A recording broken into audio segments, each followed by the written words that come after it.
It's a hard thing when you have to leave that cemetery and you have to leave that body behind, isn't it? Yesterday we buried my father-in-law. It was a beautiful fall day. Beautiful colors, big trees in the cemetery, beautiful autumn, October blue sky. Chilly breeze blowing, and that seemed to add to the sacredness of it in many ways. And there's some verses that come to mind when we're burying a body in the cemetery that are of comfort. Those verses from Corinthians, absent from the body, present with the Lord. That other verse in Corinthians, now we see through a glass dimly, then we shall see face to face. Then, just as we are known, we shall be fully known. And of course, Jesus saying in John, I am the resurrection and the life. The hope. Life continues. Some people talk about soul sleep. I don't buy it. I think more alive than ever as our souls transition from our bodies. So we were getting in our car and leaving the cemetery, and I was just noting how big of a transition that is. And my mother-in-law was struggling a little bit, wondering and pondering. And I just said these words, he's not here. His elements are there, but his essence isn't. You know, it's an amazing thing. We're all going to end up as a body in a box or as ashes in an urn.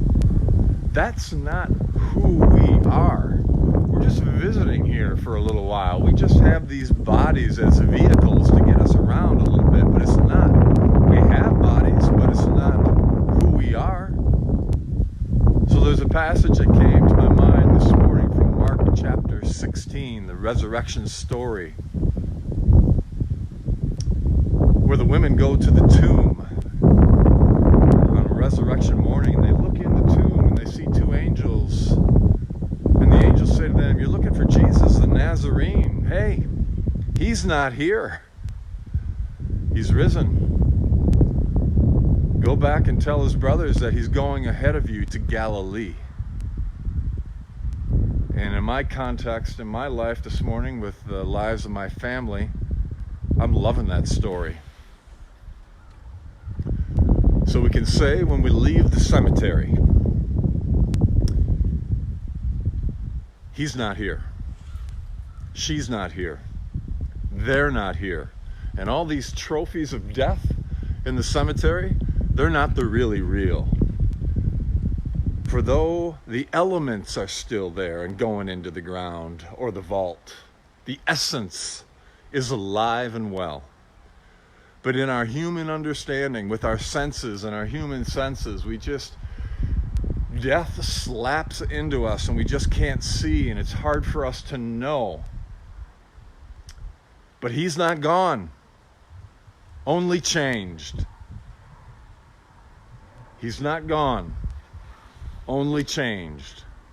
And in the really real world, the spiritual world, here it is. Nothing real can be threatened, and nothing unreal exists. And herein lies the peace of God that passes understanding, that we're not in that cold, cold ground and vault. No way.